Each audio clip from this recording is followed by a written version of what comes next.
Okay, wonderful. Besma's here. Julia's here. A is here. Great. Ladies, how is it going on your first ever liver detox? Let me know. Today's what? Today's officially on the Thursday, Friday, Saturday, Sunday. So today's day 5. Like you're getting over that, like the hump of the cleanse. You just have 4 more days. Like really, once you get over day 5, the last day is the most challenging day, which is the juicing day, but that's why it's on a Friday. So for most of you, that's a weekend. Spend it at home, relax, prep your juices, sleep between if you need to, but you're going to find that by that day, your energy is pretty much going to be, it's coming back. If it hasn't come back, it's coming back. So I want to hear from you today. If I know that there's some uncomfortable detox symptoms going on for some of you, let me know specifically what's going on with you. If you have a specific question, specific concern, what's going to happen as soon as you're done with these 9 days. So on Friday, you're officially done with the liver cleanse. On Saturday, your option is to wake up and repeat the entire 9 days as you've just done it, exactly the same. So you would wake up on Saturday and minus the 4 days of preparation, right? So you'd wake up on Saturday and you would reintroduce a little bit of animal protein again. Hang on, we have Selma here. Let's get her in.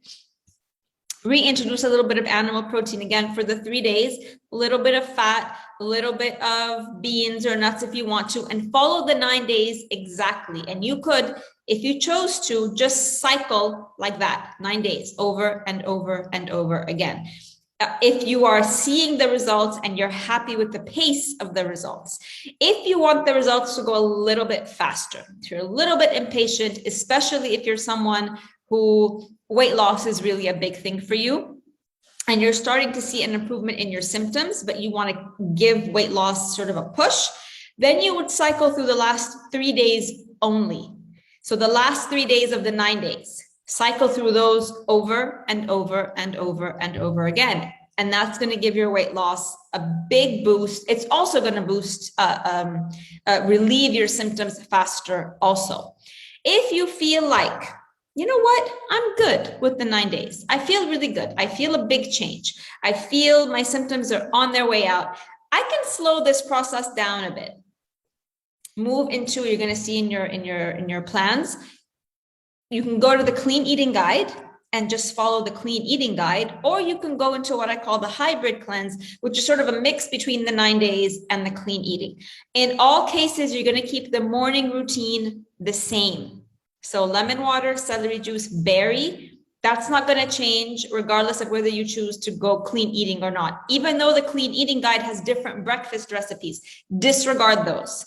You keep the morning routine the same, and then you can pick and choose lunch and dinner as you want. The idea here is that really from now on, for the rest of your life, in the morning, the liver does best with fruits and vegetables only. It doesn't do well with protein in the morning. It doesn't do well with fats, even good fats in the morning. So even something like avocado or nut butters or coconut oil, things like that, almond milk, coconut milk, leave all of those for noon onwards. When you wake up until noontime, it's fruits and vegetables only. So if you are getting a little bit bored, let's say at some point of the berry smoothie, you can swap it out for another smoothie. If you feel like you want to have a big bowl of fruit salad, you can have a big bowl of fruit salad. But the berry smoothie is very intentional in that it helps to pull heavy metals from the body. So if you're still feeling like some of your symptoms are just not easing up, then you keep the berry smoothie. And then you can maybe, get a little bit more flexible with lunch and dinner. In terms of animal protein, again, this is going to be up to you. Introduce it next week, and I would recommend you start with something as light as fish. I wouldn't introduce a piece of red meat or a steak on Saturday after you've given your system a break like this. Start with fish, see how your body reacts to fish. No bloating, no constipation, no headache, no night sweats. Then, and for most people, fish is the most easily tolerated one. Then wait a couple of days, maybe you want to have it again, depending again on which system you choose. It's not about going vegan. It's not about that you have to go vegan. It's about understanding how your particular body responds to, reacts with animal protein, in what type of animal protein and the frequency of animal protein. So each one of you is going to be a little bit different there. So you get to decide once we finish on Friday how you want to move forward. But in all cases, we're not bringing back wheat or dairy or sugar or any of those foods, right? Those are inflammatory foods. Those are the foods that cause and create chronic conditions. They're out. So you're basically going just to get more flexible within the framework of non-inflammatory foods, within the framework of your own bio-individuality at this point, because each one of you is a little bit different. Let's see, a couple of questions. What are the 3 days? What is the difference from now? The last 3 days are different because specifically the very last day, Basma, the last day of the 9-day detox, which is Friday, is juice only. There is nothing cooked and there is nothing, and there's no solids. So, and the last 3 days are where, you know how we've sort of taken the detox, we didn't go too deep too fast. We've done it incrementally. So we started, let's say here, took it a little bit deeper, take it a little bit deeper. The last 3 days are the deepest days. They go really deep. So those are the days that if you want to fast forward your results, let's put it that way, you would repeat the last 3 days over and over and over. Julia, energy coming back today. Yay, yeah, day 5 typically is when it starts to come back, especially if you've had really bad headaches, or if you felt really sleepy. On day 5 is when it comes back. If you've had really tough caffeine withdrawal, by day 5, you should be done with that also. Basma, the first 3 days for me are the same as the second 3 days, but with protein. The third 3 days, so the only days you have animal protein, Basma, are the first 3 days. So if you're looking at the 9-day liver cleanse, she living home the 4 days prep. If we're just looking at the 9 days of the liver cleansing, only the first 3 days had animal protein. The 6 following days don't have animal protein. The 6 following days, and there's no nuts or beans or anything. The 6 following days of, you're in that right now, are just fruits and vegetables. So you're just having the vegetables at lunch and dinner. You're just having the smoothie. You're just having apples and dates. You don't introduce animal protein again. When you're done with the 9 days on Friday and you want to start the 9 days all over again, so yes, the first 3 days would have animal protein again. Shireen, I stopped my exercises, so I feel down a little bit. Shireen, do you feel like your energy, like you can exercise right now or not? I can see you. I can't. I feel a little bit dizzy. What was your workout usually? I do 2 times heavy workout, like CrossFit, and 1 day running and 2 days yoga. Okay. The yoga exercise is a little bit difficult. It's not like a beginner, so I can't exercise now. Okay. I feel I can't do too much on my body, Right. It's like I can't. Yeah, because detox, like I said, it takes a lot of energy. After I finish, I feel I want to take something that, fulfilling for me. I can't do that now. Okay. So is the issue that you feel like you just don't have the physical stamina to work out, or you feel like you can, but need something different after you're done to eat? I feel a little bit dizzy. It's like weak a little bit. Okay. Weak. Okay. But I mean, those are really, really tough workouts on any regular day also, right? So CrossFit is a very demanding workout. Running is very demanding. Is there something that you can do that will move your body, but it's not quite as high impact and high? Yeah. I mean, do something. And if you're a little bit dizzy, then that might just mean you just need a little bit more salt. So what I would do in your lemon water in the morning, just add 1/4 teaspoon of sea salt. It might just mean that you just need a little bit more electrolytes. So just add 1/4 teaspoon of sea salt. Okay. Basma, generally quinoa. I mean, quinoa is one of those foods, like quinoa, beans, nuts, legumes. They're not healing. They're not going to help you get better at all, but they're not necessarily going to harm you either. So they're sort of what we call they're neither here nor there foods, right? They're just sort of fillers. So when you eat them, you're not going to take your health forward. Depending on where you are in your health, they might slow down the process. So they're not horribly acidic like bread and pasta and cheese and all of that, but they are still considered acidic foods, and they can raise blood sugar level. But again, that depends on the person. So if you are somebody who, if your symptoms still haven't subsided, if you are looking at weight loss and weight loss is gradual or slow, then adding quinoa, adding beans, adding those things is just going to slow it down, because they're still heavy on the body, still heavy to process. Salma, then the last day, Friday, also has the berry smoothie. Yes, berry smoothie in the morning.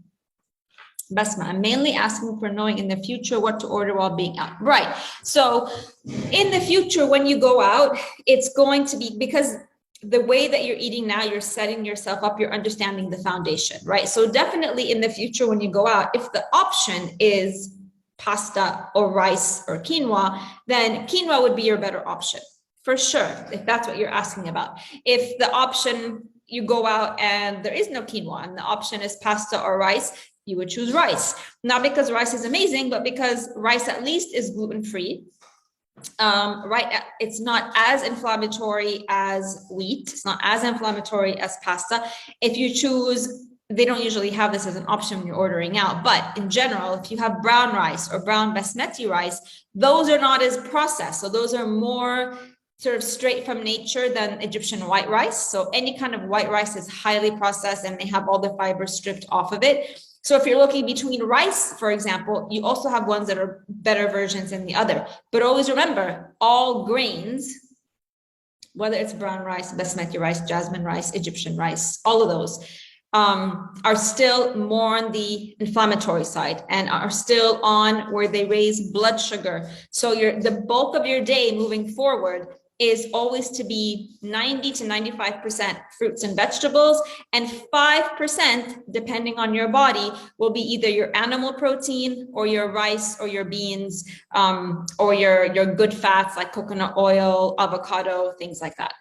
Each one of you is going to be a little bit different. You're going to feel it. The thing is, it's hard to predict like what will work for you individually. Once you get through the 9 days, and then let's say you cycle again, and then you start to slowly introduce one thing at a time, by the way, your body's going to tell you, you're going to feel it. You're going to know right away. Oh my God, the rice felt so heavy. The rice made me bloated right away. The fish, you're going to feel it. Sometimes it can take up to a couple of days for you to feel the symptoms. That's why I say don't reintroduce more than one thing at a time every few days, so you can see how your body reacts. But if a food is not working for you, your body will let you know. At this point, when you're done with the cleansing, your body will let you know. I know you guys are all going to ask about coffee. I would give yourselves until you've been eating like this for 30 days, then you can reintroduce coffee. And coffee would be, if you drink it black, it's always going to be after your breakfast routine. It's never going to be first thing on an empty stomach. If you drink it black, then you can have it a little bit after your berry smoothie. If you're somebody like me who has to have it with either oat milk or almond milk, those are grains and they are fats. So I have to have mine at 12 o'clock. I can't have it early in the morning because that's an overload on my liver. So you get to choose, you get to decide, but you have to at least be off it for 30 days in order for you to start to feel the benefit and really to be tapped into your body's natural source of energy completely before you bring coffee back in. Shireen, what about vitamins? Can we take them after the 9 days? I usually take iron. Yes. So anything that you removed during the first 9 days, you can bring back in. In level 2, in module 5, I believe, 5 or 6, I go through exactly the kinds of vitamins that women should be taking, the kinds you should be taking, the brands you should be taking, because so much of what's on the market right now is synthetic, which is actually an added load, inflammatory load on your liver. So once you've created this foundation in level 1, and you are solid in your new routine of eating and your new normal of eating, then we bring in the next layer, which is supplements and superfoods and adaptogens and herbs, because you can't bring those in without creating that food foundation first. Like none of those things work unless you have the proper food foundation first. Julia, probiotics. I do talk about probiotics later. You don't need to take probiotics right now at all. Aya, yesterday I had abdominal pain. It wasn't like I'm hungry. It was something else and I felt drained. So that's a detox symptom. So abdominal discomfort is, while you're detoxing, can show up as bloating, as gas, as cramping, bloating, gas, cramping, diarrhea, nausea. So all of that, because what's happening, like I told you, is all of these foods are what we call gut scrubbers. So they go in and they go in to clear a pre-existing condition. And for all of us, the pre-existing condition is the pre-existence of pathogens and viruses and plenty of backed up bacteria. So when these foods go in and they latch on to everything that's stuck, just think of your digestive system sort of coated, like it's kind of a gross image, but it's coated, right? With impacted bacteria, with pathogens, with viruses, with toxins. These fruits and vegetables go in and they latch on to all of this and try to detach it all from the inside of your digestive system and move it out. So you're going to feel that process. You're going to feel it as discomfort.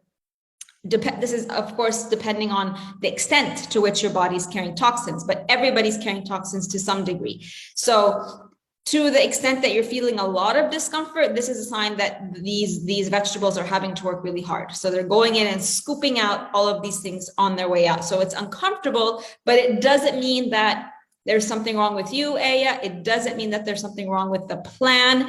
And it can make you feel like, well, if you're uncomfortable, you don't want to eat. Like on any normal day, if you have a stomach ache or if something is not going right in your stomach, we don't tend to feel like we want to eat because it's the body's natural sort of defense mechanism to slow things down, because right now your body's working really hard. It's already dealing with a lot. So let's just stop the intake for a little bit. That's the body's natural way of saying, I know you're eating good stuff, but actually right now, just give us a little bit of break. So it's going to tell you, it's going to send out a signal like, please don't eat right now. We're working too hard.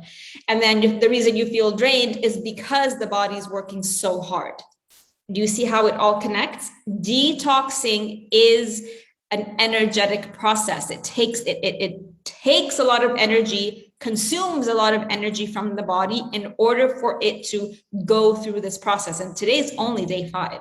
So, I know people who go on like deep people who have cancer, right? Like people who have to go on deep cleanses that include sort of herbal tinctures and things. And they go on these cleanses for months to clear their bodies of cancer. And it's a continuous, they feel good for a little bit, and then they're just going through the motion of detox, and they are literally, as their body purges, it's painful, it hurts, but then it purges and then they're good again. So it's called a healing crisis. You feel worse before you feel better. So really what's happening to you right now, Aya, is just sort of what we call, these are basic detox process symptoms. So keep me posted anyway. Follow your body's signals. So if you feel like you can't have anything, then don't. If you feel like all you can have maybe something like a warm herbal drink, the lemon balm is really good also for calming down the insides, for calming down the intestines. Then just have the lemon balm and let me know how it's going.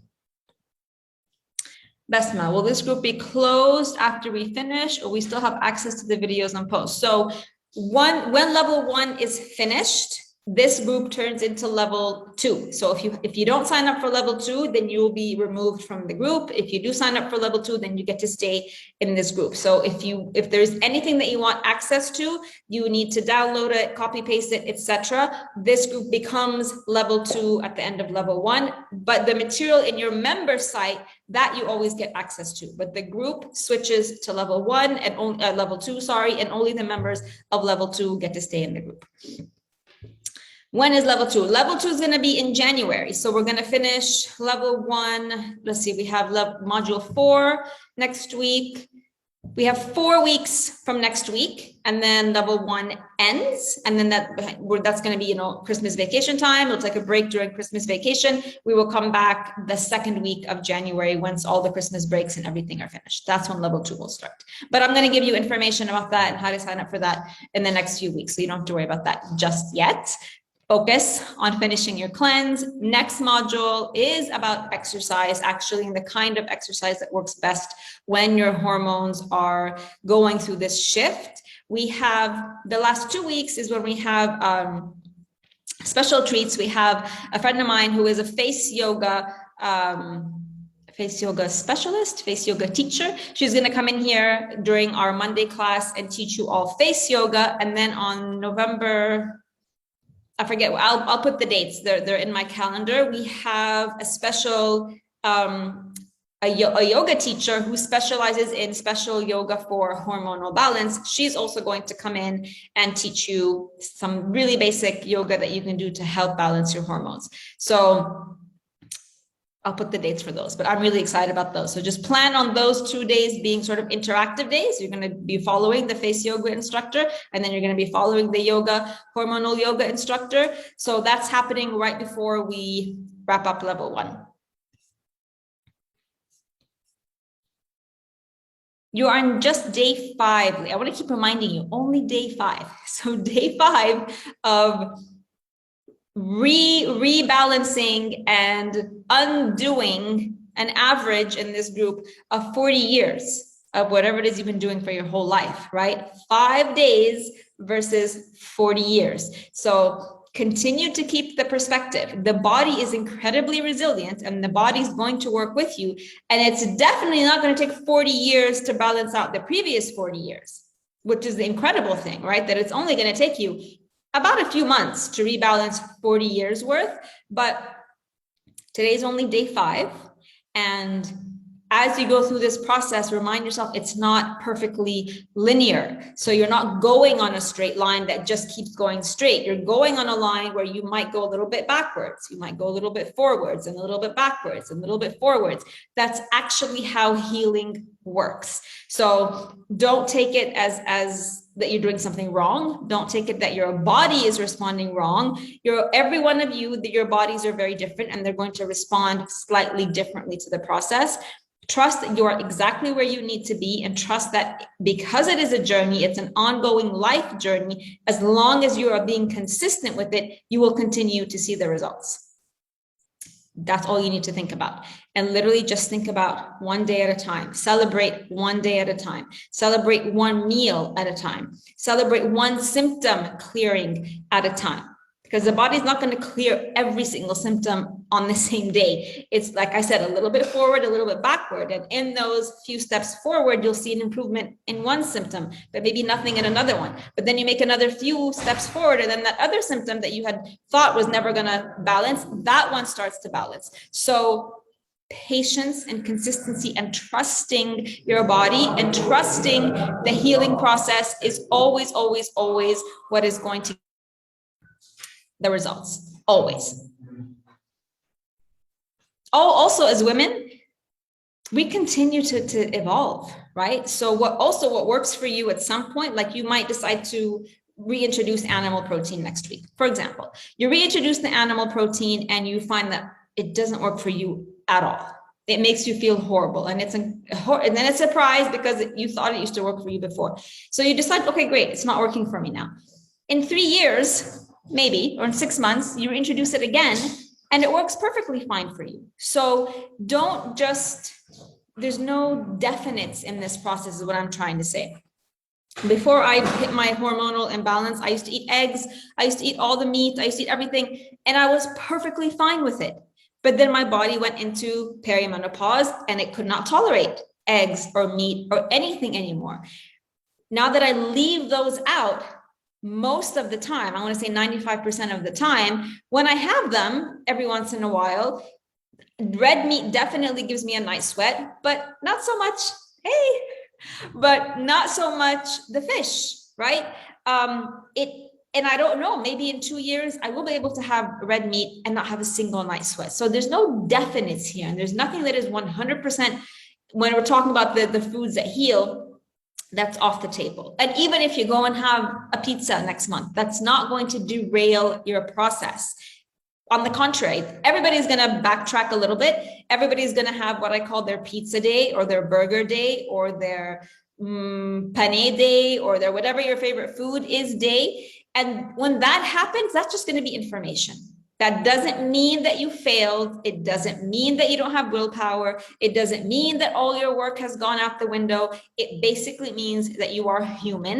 And at some point you want something that you miss. So you're going to go and have it. But instead of having it and feeling all the guilt and shame afterwards, you're going to have it and you're going to use it as an experiment. And you're going to think, right, how did my body react to that? Did I wake up the next day completely bloated? My face is all puffy and I was constipated. Okay, well, that's a good thing. My body's showing me that I might love this food, but it's not actually the best thing for me.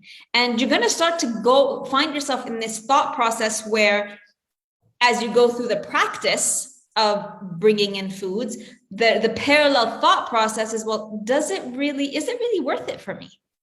Is it really worth it for me to go through the uncomfortable, sometimes they can last for a few days, right? The uncomfortable after effects of eating my pizza, my burger, my whatever it is.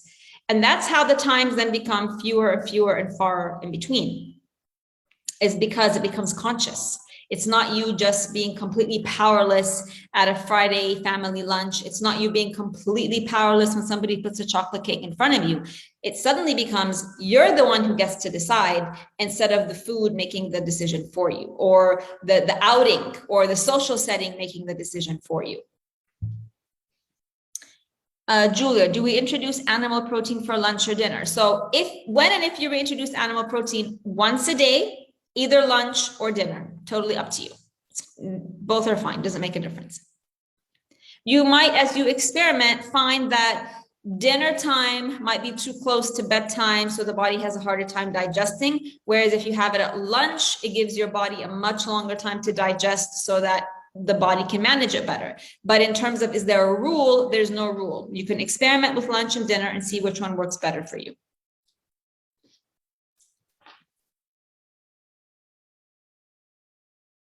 Anybody else have a question for me?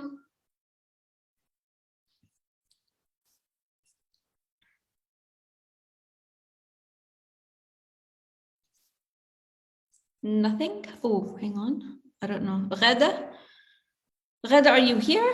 I don't know if she can hear or see me or if she entered.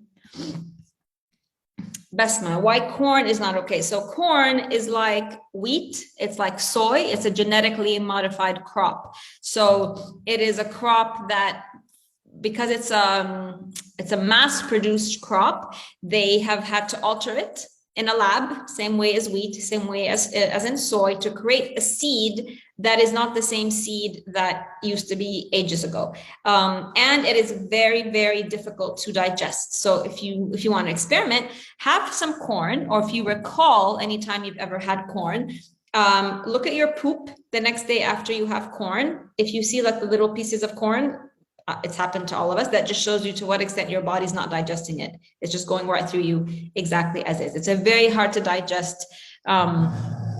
It's not a vegetable, mind you also, right? It's a kind of grain, it's a kind of seed. Brussels sprouts in Arabic. I don't know what Brussels sprouts in Arabic is. If you go to any supermarket here, like they know it as Brussels sprouts, but I mean, we can do Google Translate, but I have no idea what Brussels sprouts is at all.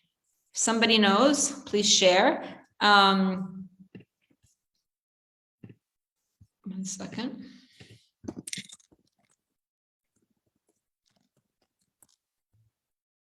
Nope.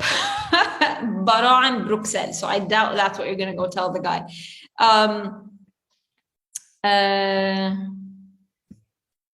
كرنب صغير. Oh, well, that would make sense. It does look like كرنب صغير. There you go. Brussels sprouts, they have them at Gourmet, but they run out when everybody's doing the detox.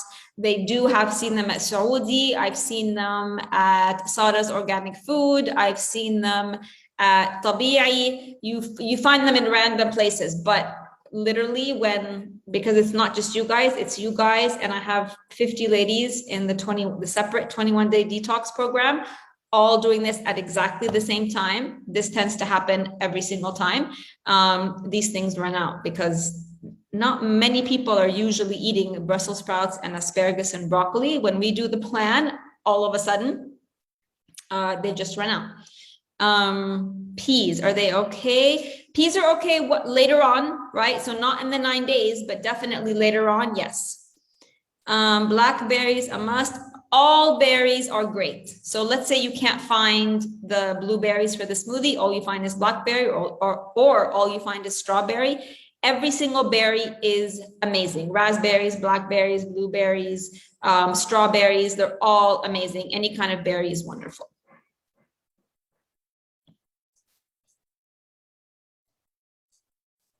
Where I'm not doing a 9 day, like when I showed you my meal, though, those are just vegetables I have every day. Like I have that mix every day, and depending on what I find, it's typically broccoli, asparagus, mushrooms, peas. There was peas in there.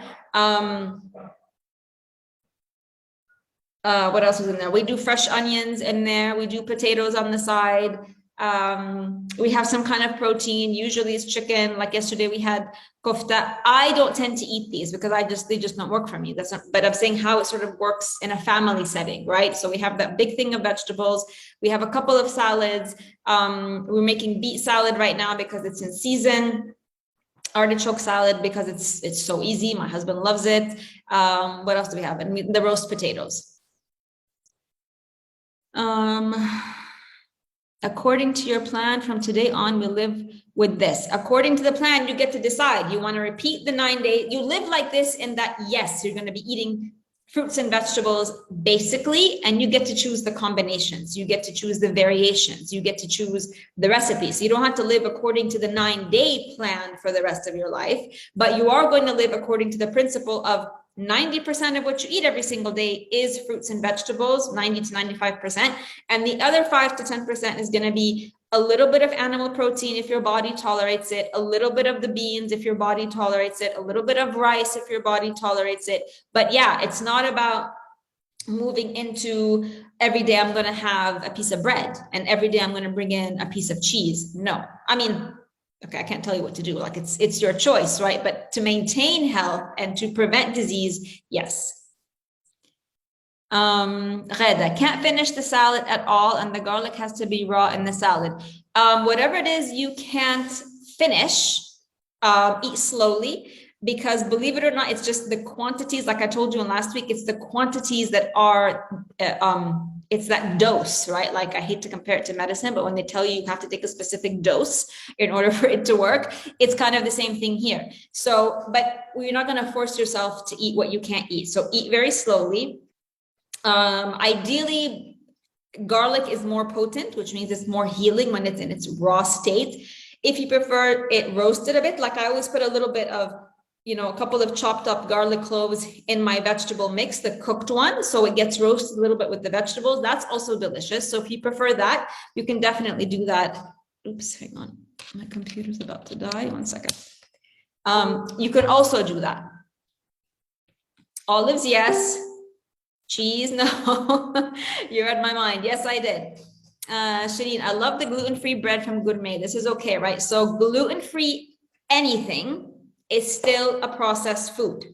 Gluten-free bread, gluten-free cakes, gluten-free cookies, gluten-free pasta. It's still a processed food, which means it has very little nutrients, doesn't have any live enzymes or live minerals or live vitamins or live hydration. It's still a dead food. The benefit or the what it has is that it just doesn't have the gluten. So we removed sort of the harmful part, but it doesn't mean that you've replaced it with something that's beneficial necessarily, right? So it is an option when you feel like having a traditionally gluten kind of meal. It's a great option to have, but it's not something that you're going to have on a regular basis. It would still be something only that you have once a week, for example, given again that your body tolerates it. So with anything that you're reintroducing, you always have to do the body tolerance test. And I think the gluten-free bread from Gourmet has like 1,000,001 ingredients. So you also, when you're looking at gluten-free products, they're not all created equally, right? So like, let's just take Gourmet as an example, because they have a huge selection of all sorts of gluten-free stuff. They have a whole section of cookies, like processed ready-made cookies. And then they have the breads. Then they have sort of freshly made things, locally made things. You always want to make sure that the ingredients that are replacing the gluten are few. So if you find like cookies that are gluten-free cookies, the imported stuff, and if you like buying the cookies, you look at the back of the list and there's literally 17 ingredients, right? That's chemical. That's a chemical concoction, right? Like it is, those things are going to harm you differently than the gluten, but they're not good for you. They're not good for your body. So look at the ingredients. You want like the best quality gluten-free products are made from almond flour, coconut flour, quinoa flour, brown rice flour, chickpea flour, and water. Ideally, that's the best mix, right? So there are some pastas, if you're looking for a pasta, it's very pricey, but then, that's also something you take into consideration. At Gourmet, they do have pastas that are made with lentil flour, brown rice flour, and I think plain rice flour, right? And that's it, and water. So if we're talking about quality, those are the highest quality, because it's just basically as if you're having some lentils or you're having rice, but it's just in a different form. The ones that have cornstarch, potato starch, different forms of cornstarch, glucose, I don't know what, blah, blah, blah, blah, blah, all these things added to them, those are ones that are going to harm your body, not in the same way that gluten will, but to the same degree, because they're still processed, still full of chemicals. Basma, sushi. So sushi is okay, raw fish. It always carries the risk of bacterial infection. So in terms of not being processed, it's not processed, but you always have to worry about that, right? And then it's also made with the white rice. It's got soy, like you can never eat sushi or sashimi without soy, right? And soy sauce. And soy sauce is an endocrine disruptor. It messes up your hormones. So again, it's not going to be something it's not something that you're going to consume on a regular basis. It's a treat for sure. Sushi in general. So no, it carries the risk of bacteria, and it's got soy sauce, and it's got the sticky rice, which is just pure sugar. I don't eat soy, but I eat teriyaki full of sugar. Exactly. So teriyaki is full of sugar. Exactly.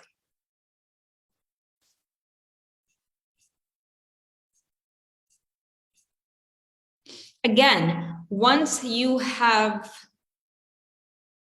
solidified yourself in this new way of eating, right? Once it's really become non-negotiable for you, and it's just what we call your new normal, you're gonna know, right? I can have sushi on the weekend and I'm gonna be perfectly fine. My body can handle it. Or you know what? No, I can have sushi once a month, maximum.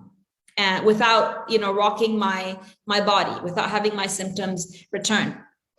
And you will be surprised to what extent the things that you thought you can't live without, how much you actually can. Like, I mean, you guys saw me in Italy, right? Like I went to Italy 10 years ago. I ate my way through Italy, and I had just become a health coach then. I was just studying. I had done my first detox. But that was like, yeah, I did my first detox. I feel great. But you know what? I'm in Italy. So I think I had gelato like 7 or 8 times a day, minimum. Like every single time I saw a gelato place, I had to try a new flavor. And of course, breakfast was, the pastries and all of this. Lunch was pasta. Dinner was pizza. For 10 days, I did this. Fast forward 10 years, I was there for 5 weeks. I had a truly traditional pasta dish once. I had a gluten-free pizza once. It was horrible. So then I decided, right, I'm in Italy. I want to have a normal pizza, not gluten-free. I had it once. In 5 weeks, ladies, I had 1 dairy full gelato, 1 scoop once. And twice they put focaccia bread on my table in 5 weeks. If this was the old me, it would have been 5 weeks of 5 scoops a day. And it wasn't like I had to work at it. You get to a point where you heal yourself and you take such good care of yourself that you just don't want to do that to yourself anymore. And it doesn't feel like deprivation, and it doesn't feel like you're missing out. On the contrary, like it feels like, why would I do this to myself? So the process becomes very, very, very conscious. Basma still. The facial cleanse, does it cure the normal pimples, or was mainly if I had acne? So it doesn't matter whether it's pimples or acne, that is a combination of what you're putting on your skin, but it's more of what's happening inside you. So acne is a result of processed foods, dairy, yogurt, all the cheeses, butter, etc., and eggs.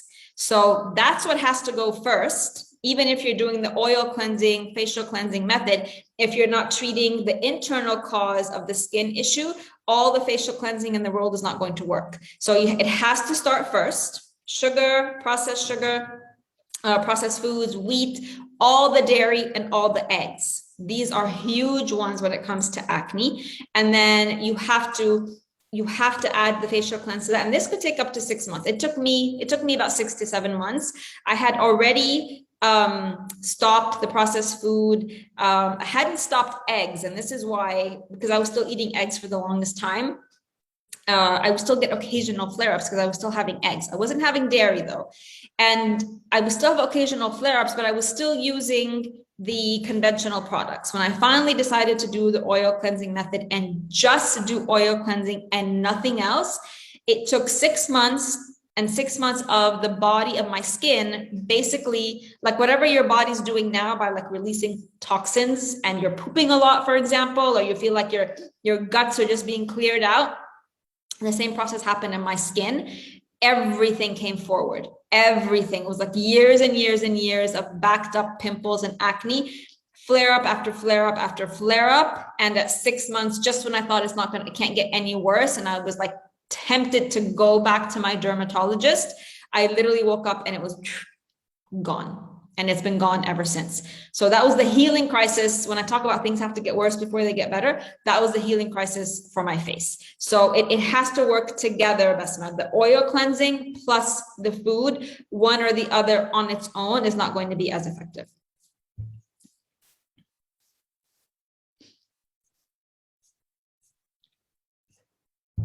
Anybody else have any questions for me today?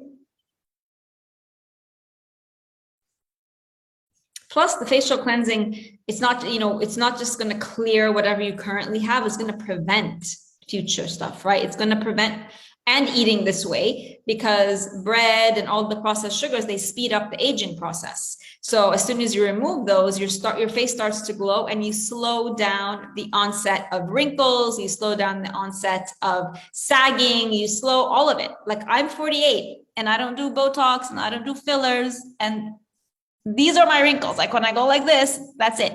I have this one right here. That's it. I don't have the deep lines here. I don't do any of it. And it's all because I don't eat the aging foods and I don't put the chemicals on my face. It's not a secret. It's literally the easiest thing in the world.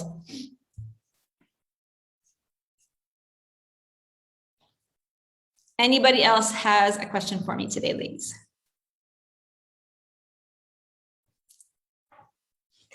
All right, with that, we will wrap up our call for today. Keep your questions coming on the group. Next week, you are getting a new module, the module on exercise. Really, really, really important, because hopefully by next week, most of you would have gotten over whatever discomfort you're feeling this week. You might still experience some bloating, ongoing bloating, on and off bloating. That's okay. But in terms of energy and in terms of slowly, if you've never worked out before, slowly getting yourself onto a workout routine is very important, because you cannot balance hormones just by food. You cannot shape your body just by food, right? So that there has to be an element of physical exertion. There has to be kind of a physical routine that you adhere to every single day. If you are somebody who works out regularly and you're ready to gradually get yourself back into your normal routine, all of that is going to happen next week. I'm going to give you recommendations for some workouts. Plus, we're going to talk about some special workouts for hormonal balance. And that will be module 4. So that's the last module for level 1 for 2 weeks. And then we have 2 bonus weeks after that. And then we move on to level 2 in January. All right, ladies, have a great week. If I'm a little bit absent Wednesday, Thursday, it's because I'm going to be in Guna. I'm taking part in this Rabta festival. So I really have no idea what my schedule is going to be like during those 2 days. I don't know. I just don't know. I'll find out when I get there. So if I'm sort of in and out a lot less, you'll know why, but I will definitely pop in first thing in the morning and definitely try and pop in at the end of the day. All right. You're welcome, Julia. Have a great week, ladies. See you next time. Bye.